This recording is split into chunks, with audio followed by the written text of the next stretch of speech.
ஒரு நன்றான காலை. சமையலறையில் கோபாலன் என்ற ஒரு குட்டி குழந்தை நடக்குது. அவனுக்கு ஒரே ஆச்சரியம். மேசையில் ஒரு மின்னும் சிவப்பு பாட்டில். அது என்னன்னு தெரியாம, இது என்னடாயா என்று கேட்டான். அம்மா சிரிச்சிட்டு, அது கொலா குடி, ஆனால் நீ குடிக்க கூடாது, அது பசிக்கத்துக்கு இல்லன்னு சொன்னாங்க. ஆனா கோபாலனுக்கு ஆவல். அவனும் அந்த பாட்டியில எடுத்து கொஞ்சமா சிப்பிட்டு குடிக்க ஆரம்பிச்சான். அதோ அவன் உடம்புல ஏன் போன சோடா எப்படி செஞ்சதுன்னு நம்ம எல்லாருக்கும் தெரியுது போல. அவனோட உடலின் உள்ளே உள்ள பாதைகள் தெரிய ஆரம்பிச்சது. அவனோட மூளை, இருதயம், வயிறு எல்லாம் அந்த கொலா எப்படி போறதுன்னு காட்ட ஆரம்பிச்சது. முழு வயிறு பப்புட்னு நிமிர்ந்து போச்சு. அவனும், ஓஹோ, இது என்ன ஒரு குண்டு மாதிரி கசையா இருக்கேன்னு வாய் சுழைச்சான். அம்மா வந்தாங்க.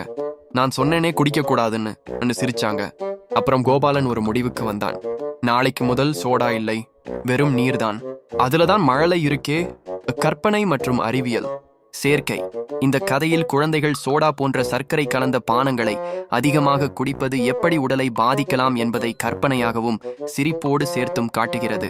இந்த கதை உங்கள் குழந்தைங்களுக்கு பிடிச்சிருந்தால் லைக் பண்ணுங்க, ஷேர் பண்ணுங்க, சப்ஸ்கிரைப் பண்ணுங்க, உங்க நண்பர்களுக்கு ஷேர் செய்யுங்கள்.